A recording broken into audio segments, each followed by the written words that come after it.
नमस्कार दोस्तों, मैं डॉक्टर प्रीति भारद्वाज। मैं आप सभी का मेरे फिजियो चैनल पर स्वागत करती हूँ। आज हम बात करेंगे स्लिप डिस्क या दबी हुई नस या फिर और भी आपको कमर की कोई भी समस्या है तो उसके लिए हम किन बातों का ध्यान रखें, वो कौन से प्रिकॉशंस है जिन्हें हम घर पर लेकर और अगर आपको अभी माइल्ड पेन स्टार्ट हुआ है तो उसको कैसे करेक्ट कर सकते हैं।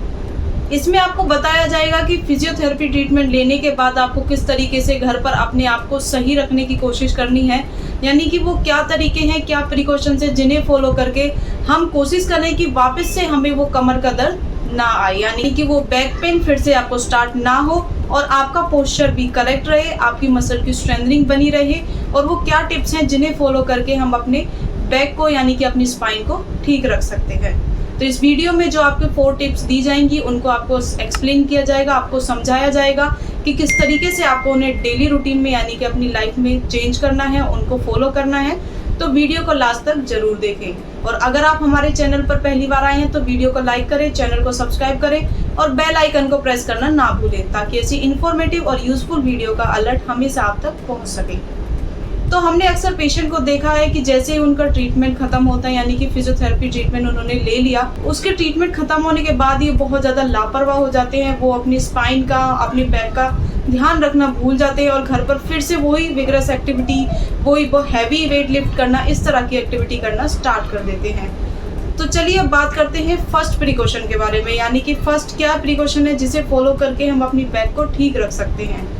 फर्स्ट है आपको कभी भी झुककर काम नहीं करना है। ये उनके लिए है जिनको स्लिप डिस्क या जिनकी कमर में नस दबी हुई है, यानी कि उनकी जो डिस्क है वो थोड़ा सा बाहर निकली हुई है और नर्व्स के ऊपर कंटिन्यू प्रेशर डाल रही है और इसके लिए आप ट्रीटमेंट भी ले चुके हैं, लेकिन उसके साथ साथ ही आपको इन चीज़ों का भी ध्यान रखना है, वरना वो पेन आपको फिर से आ जाएगा और आपको फिर से परेशान करना शुरू कर देगा।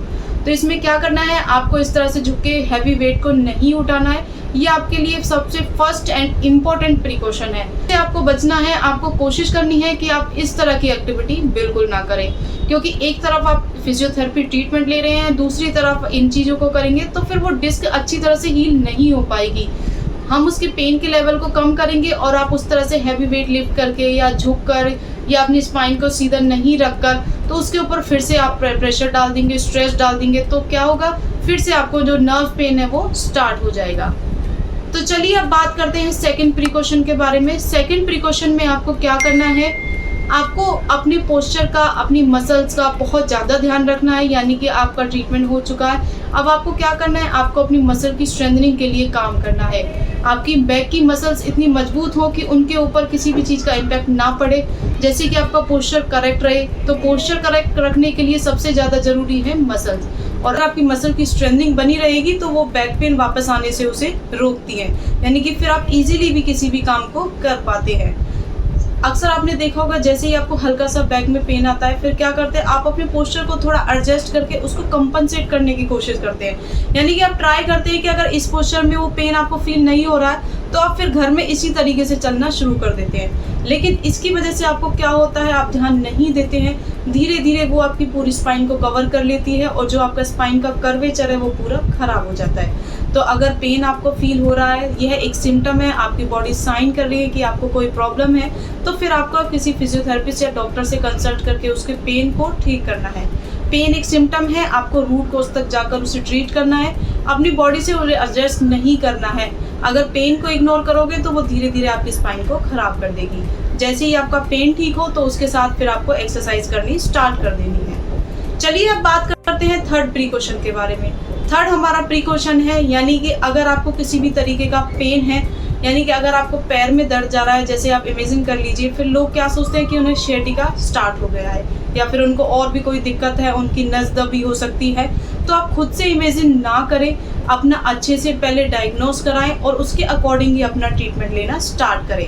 जैसे कि अगर आप ट्रीटमेंट लेने जाएंगे आपको लगेगा sciatica है, लेकिन पॉसिबिलिटी है कि आपको मसल्स का पेन भी आ सकता है, कोई मस्कुलर डिस्फंक्शन भी हो सकता है या कि कोई जॉइंट में प्रॉब्लम भी हो सकती है। तो बिना किसी डॉक्टर के, बिना कंसल्ट करे आप ऐसा कुछ भी इमेजिन करके ना बैठे और उसके लिए फिर एक्सरसाइज स्टार्ट ना करें, क्योंकि तब तक आपको रूट कॉज का नहीं पता चलेगा, तब तक आप उसके लिए एग्जैक्ट एक्सरसाइज और उसके लिए क्या प्रिकॉशंस और क्या ट्रीटमेंट कर सकते हैं वो आपको नहीं पता चलेगा, तो फिर आपकी प्रॉब्लम भी करेक्ट नहीं हो पाएगी। तो थर्ड आपके लिए प्रिकॉशन है कि अगर आपको पेन हो और आपको इस तरह के सिम्टम दिखने स्टार्ट हो गए तो उन्हें इग्नोर ना करके किसी डॉक्टर से कंसल्ट करें। इसके साथ साथ ही फिजियोथेरेपिस्ट द्वारा बताई गई उन एक्सरसाइज को फॉलो करें। चलिए अब बात करते हैं लास्ट प्रिकॉशन के बारे में। इसमें आपको क्या करना है, आपको अपने पोस्चर का ध्यान रखना है। सबसे मेन आपका होता है पोस्चर। किसी भी डिसीज़ की शुरुआत, किसी भी डिसऑर्डर की शुरुआत मेनली आपकी मसल्स की होती है, यानी कि अगर आपका पोस्चर खराब होगा तो उसका सीधा इम्पैक्ट आपकी मसल्स के ऊपर पड़ेगा, यानी कि मसल्स धीरे धीरे स्टिफ होना स्टार्ट हो जाती है। उसके बाद फिर आपके पेन का लेवल बढ़ जाता है। किसी भी काम को आप नहीं कर पाते हैं तो फिर आपको उसके लिए ध्यान रखना है। तो आपको अपने पोस्चर का बहुत ज़्यादा ध्यान रखना है। जैसे कि अगर आपने ट्रीटमेंट लिया है अपनी बैक पेन के लिए और अब आप घर पर रेस्ट कर रहे हैं, तो सबसे पहले आपको क्या करना है, आपको अपनी बैक को जितना आप हेल्दी रख सके इतना आपके लिए अच्छा रहेगा। अगर आपको स्टार्टिंग में पेन है तो आप वॉक ना करें, आप रेस्ट करें। पहले अपने पेन को कम होने दीजिए, उसके बाद फिर आप वॉक करना स्टार्ट करिए। फिर धीरे धीरे जेंटल वॉक करना है। कुछ लोग क्या करते हैं, जैसे ही ट्रीटमेंट खत्म होता है, उनका पेन ठीक हो जाता है तो बहुत ज़्यादा वॉक करना स्टार्ट कर देते हैं, बहुत विगरस एक्टिविटी करना स्टार्ट कर देते हैं, बहुत ज़्यादा हैवी हाई इम्पैक्ट वाली एक्सरसाइज करना स्टार्ट कर देते हैं। तो इसका असर सीधा उनकी स्पाइन पर पड़ता है, उनकी मसल्स के ऊपर पड़ता है और फिर से उनको बैक पेन होना स्टार्ट हो जाता है। तो फिर वो बोलते हैं कि हमने ऐसा कुछ नहीं किया, हमने सिंपल वॉक किया और एक्सरसाइज करी और हमें फिर से बैक पेन आना स्टार्ट हो गया। तो इसमें सबसे फर्स्ट प्रिकॉशन आपको यही लेना है कि आपको जेंटल से स्टार्ट करना है। आपको बहुत ज़्यादा ओवर पॉजिटिव होकर ये सारे काम नहीं करने हैं। सिंपल वॉक करिए, धीरे धीरे उसकी स्पीड को बढ़ाइए, टाइमिंग को बढ़ाइए, जिससे आपकी बॉडी उसके साथ एडजस्ट हो पाए।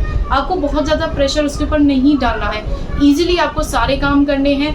जैसे जैसे आप कंफर्टेबल हो जाए वॉक करने के लिए, फिर मॉर्निंग और इवनिंग दोनों वॉक आप करें। इसके साथ साथ ही सिंपल सी स्ट्रेंथनिंग और स्ट्रेचिंग एक्सरसाइज जो आपके फिजियोथेरेपिस्ट आपको बताएंगे उन्हें आप फॉलो करें। उसका रेपिटेशन और होल्ड पीरियड कितना रखना है वह भी आपको फिजियोथेरेपिस्ट से पूछ कर ही बढ़ाना है। ऐसा नहीं कि स्टार्टिंग में आपको स्टिफनेस है और आपने स्ट्रेचिंग बहुत ज़्यादा कर ली, आप खींचने में लगे हुए हैं सारे जॉइंट्स को, तो इससे क्या हो सकता है, आप अपने जॉइंट्स को और भी ज़्यादा डैमेज कर सकते हैं। तो इस वीडियो में जो 4 प्रिकॉशन आपको दिए गए हैं उनको आप फॉलो करें, अपनी स्पाइन का ध्यान रखें, उसको हेल्दी रखें और अपने बैक पेन होने से अपने आप को बचाएं।